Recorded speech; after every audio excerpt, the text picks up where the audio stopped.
Bonjour à toutes et bienvenue sur la chaîne de Parfaits Imparfaits où je vous propose des compréhensions et des connaissances qui sont en lien avec ma propre expérience initiatique et qui sont aussi issues des différents accompagnements que je propose sur mon site internet et que vous pouvez retrouver à l'adresse suivante www.parfaitsimparfaits.fr. Il s'agit donc bien de prismes de lecture qui me sont propres et non pas de vérité absolue. Alors, qu'est-ce que ça veut dire être parfaitement imparfait et en quoi cette posture elle peut nous être utile et favoriser notre relation à nous-mêmes et aussi à ce qu'on juge imparfait. Alors quand on dit qu'on est parfaitement imparfait, en fait on accepte son humanité, on accepte d'être en apprentissage et on comprend qu'on est soumis à l'impermanence de la vie. Donc on fait preuve de discernement et aussi de compassion. À moins de vivre dans un ashram, de méditer toute la journée, de n'avoir aucune attache sentimentale, familiale, je pense que nous sommes tous ici à avoir un quotidien bien rempli, des obligations, des engagements à tenir, des responsabilités, des factures à payer, des aléas et des difficultés plus ou moins importantes à affronter chaque jour. Donc c'est vraiment intéressant, je pense, d'accepter qu'on puisse trébucher, qu'on puisse avoir des moments de doute, de colère, de moins bien, sans se condamner pour autant. Et c'est d'autant plus vrai quand on est dans un parcours de développement spirituel ou personnel, ou quand on met en place des techniques de bien-être pour améliorer sa vie, son quotidien. On peut, dans ces milieux-là qui sont censés être bienveillants et dans lesquels on est censé s'épanouir, retomber dans les mêmes pièges de compétition à tout prix, de performance à outrance, et par exemple se culpabiliser de ne pas réussir à tenir telle posture de yoga, de ne pas arriver à méditer plusieurs heures par jour. On va penser qu'on n'arrive pas à atteindre un bien-être durable parce qu'on n'a pas vécu telle reconnexion, qu'on n'a pas libéré telle émotion, qu'on n'a pas participé à telle retraite. Et en fait, on va se comparer et avoir tendance à se dévaloriser. Et c'est vraiment une fuite en avant et en fait on peut s'illusionner et dépenser beaucoup de temps, d'énergie et d'argent à courir après une meilleure version de soi qui en fait n'existe pas parce que la meilleure version de soi c'est là tel qu'on est là maintenant. Euh, et donc cette fuite en avant c'est quelque chose que le mental il adore nous dire là tel que tu es ça ne va pas, tu n'es pas assez. Tu auras suffisamment de valeur ou tu seras suffisamment digne d'être aimé, par exemple, quand tu auras accompli ça, quand tu auras fait ça, quand tu seras comme ça. Et ça nous éloigne complètement de l'instant présent et de notre vie bien réelle, là maintenant. Voilà, parce qu'on a tendance à penser que l'objectif, il est bien plus important que ce qu'on vit actuellement, que le chemin pour y parvenir.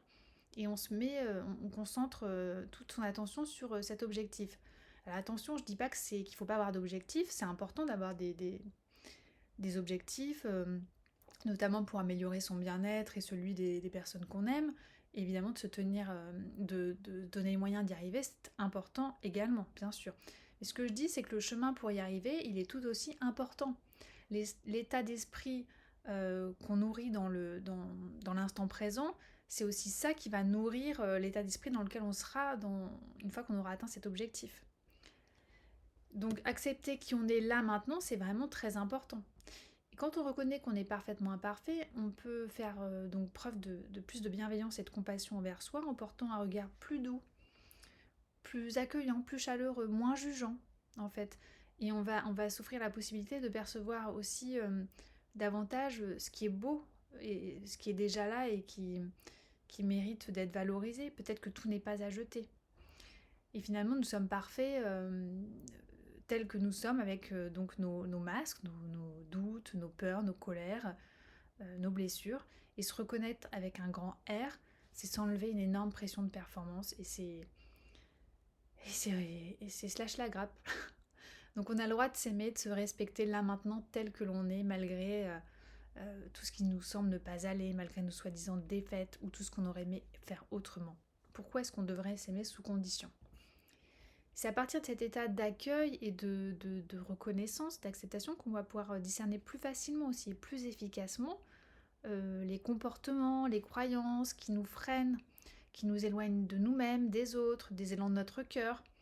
On va on va les identifier plus facilement en fait, en étant dans une posture voilà, plus neutre. Parce que quand on ne veut pas se regarder en face, quand on ne veut pas regarder en face par exemple des comportements qui nous desservent, des croyances qui nous limitent, des choses, des schémas qui se reproduisent et qui à chaque fois amènent des résultats qui sont frustrants, en fait, on n'en prend pas conscience et du coup, c'est compliqué de pouvoir les ajuster et de les faire évoluer puisqu'on ne veut pas les voir. Mais en même temps, si on veut absolument se débarrasser, se fuir ou une peur, une relation toxique, un comportement qui n'est pas épanouissant et qu'on aura identifié, on va tomber dans un schéma de lutte, de dualité, où on va dépenser beaucoup d'énergie à lutter contre quelque chose et finalement on va le nourrir plutôt que de l'aider à se libérer, à s'apaiser. Donc on peut s'inspirer par exemple des sages taoïstes qui cultivent eux une posture de non-jugement, d'acceptation qui permet justement de conserver son énergie dans son axe. Ce faisant, on va aussi pouvoir comprendre et accepter plus facilement que les autres eux aussi sont en chemin et que c'est pour ça qu'ils ne peuvent pas toujours répondre de la manière qu'on aimerait qu'ils nous répondent, qu'ils ne peuvent pas combler toutes nos attentes ou nous rassurer sans arrêt. C'est vraiment ça le message que je souhaite faire passer avec Parfaits et Imparfaits, c'est oui au fait d'évoluer, de progresser, de mettre de la conscience, de réajuster nos comportements, nos réactions, vers plus de sérénité en nous et avec les autres, mais sans forcer les choses, sans être dans la lutte, sans se blâmer.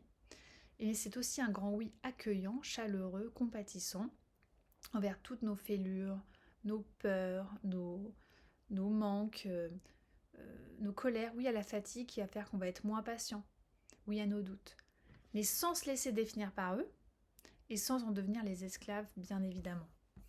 Donc pour reprendre les deux mots parfaits et imparfaits, c'est une danse qui les équilibre et qui les réunit. Je ne me complais pas dans ce que je juge imparfait, j'en prends conscience, mais je ne cherche pas à tout prix à atteindre la perfection.